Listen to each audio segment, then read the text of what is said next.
The Danny Green move was necessary. He was one of the top targets before you ever even thought Kawhi was a possibility. There was real concern that Danny Green was going to end up going wherever Kawhi went. That obviously wasn't possible once he chose the Clippers, and the Clippers also traded for Paul George. He is exactly what they need. I also, you didn't mention it, but a kind of sneaky good move, I think, is Quinn Cook, the backup point guard for the Warriors. People saw him in the finals this year. Knockdown shooter, not a great defender, but would play great alongside LeBron if LeBron be the de facto point guard. The Boogie move I have a question about. The Rondo move I don't like at all. And Rondo last year was the only guy on the Lakers that when he was on the court with LeBron James, the Lakers were outscored.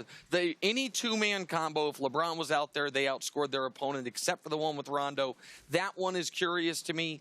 And Boogie, people can say, oh, he's so cheap, it's risk-free. But that's if you're playing 2K. That's if he's not playing well, you can just put him into the bench. You don't have to worry about it. Given the let's just call it unknowns on the coaching staff, and given all these personalities, the Boogie move has boom potential, but it also has bust potential. But I love the Danny Green signing. I like the Quinn Cook signing, and I think they made the most with what they could do, given the fact that the free agent market was so barren, having waited on Kawhi Leonard. I just want to ask one quick follow-up on Boogie. You don't think Boogie proved himself in Golden State? He played when he was asked to play in January. Then he got hurt. He rehabbed and came back. He tried to be a good guy, except for, of course, the one game you and I went to where he got kicked out. But for the most part, he didn't prove that he could fit into any situation. I think with Boogie Cousins, his reputation, it would take longer than one season.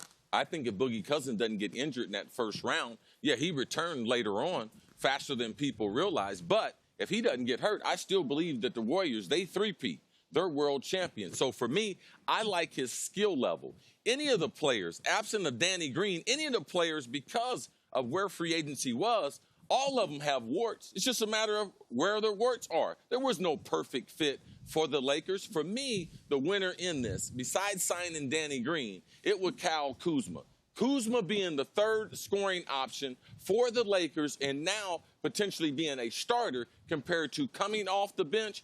I believe this is going to breathe life into his career, and I believe, man, the ceiling is very, very high for him. The Lakers are going to need him, not only to be outstanding shooting the basketball, but he's going to have to be a better defender. So I'm looking at his overall development with the other signings because you can't be happy because there wasn't a whole bunch left. Yeah. And that's what we talked about all week, Nick. You said that the Lakers had waited so long. They put all their eggs, we don't need that anymore. They put all their eggs in the Kawhi basket that there may not have been a big enough pool left for them to fill out their roster. Do you feel like they did a good enough job with who was left in free agency? Listen, I did my top 36 free agents. The number one was left. Number one was left Kawhi. Number 6, they didn't get him. Number 16 was Boogie. Number 20 was Danny Green. So those were the top 3 left. They got 2 of those guys.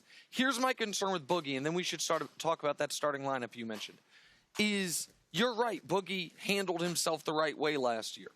And then he had a devastating personal and professional setback. He suffered another injury. He's now playing for even less money than he played for last year. Now the odds of him ever getting that max contract, he was on his best behavior saying, I'm going to do right, I'm going to show I'm healthy, I'm going to win a title, and then I'm going to go get the money I missed out on.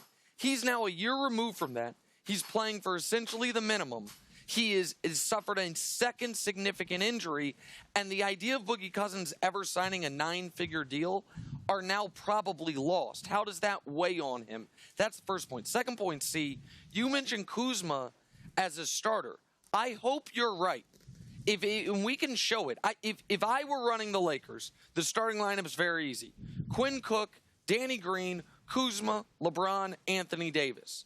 But given those signings, if they are going to start Boogie at the 5, there isn't room for Kuzma to be a starter unless they're going to start LeBron at the point guard. But I think on the right, that's going to be your starting lineup.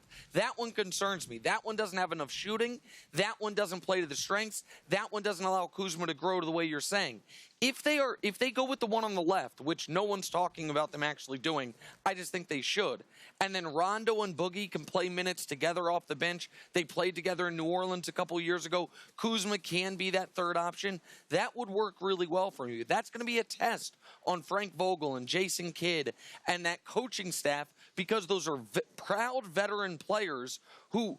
How would Rondo react to Quinn Cook starting over him? Which the reason he would do it is because he's such a good shooter. How would Boogie react to coming off the bench, which we mentioned had never done in his career until he got hurt in the playoffs when they brought him back in the NBA Finals? Those are real question marks to me, because if you start Boogie, I don't see how Kuzma's in the starting lineup. Bro, those aren't the conversations you have after you sign them. Those are the conversations you have before you sign them.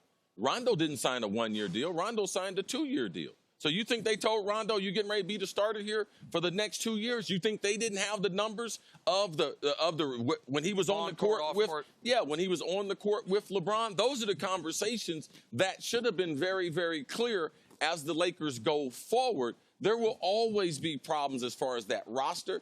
And to me, they had to go all in for Kawhi, but all in for Kawhi was not. You're not going to be able to get anyone else. Danny Green got a contract that if Kawhi signs, he doesn't get that contract. Right. Danny Green was waiting on Kawhi, but he was also waiting on his own opportunity. And then I bring this up all the time. You still have a head coach that hasn't been with these guys yet. You have Jason Kidd right there as well.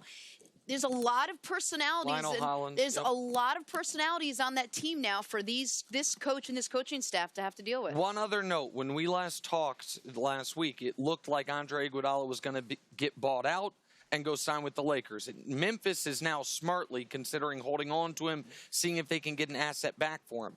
Also, Kyle Korver potentially on the buyout market. The other domino of Kawhi picking the Los Angeles Clippers is when these veterans do get bought out, before or during the year, they are going to have 2 championship contending teams in the city of Los Angeles to choose from.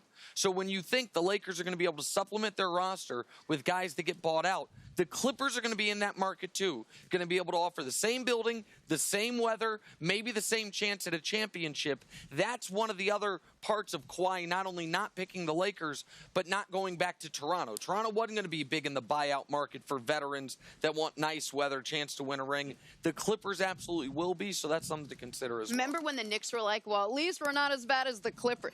Yeah. Never mind. Never have. Never happened. Thanks for watching. Subscribe here to get the latest from the show. Also, be sure to check out more of the best clips from First Things First, or go watch a few segments from our other shows on FS1.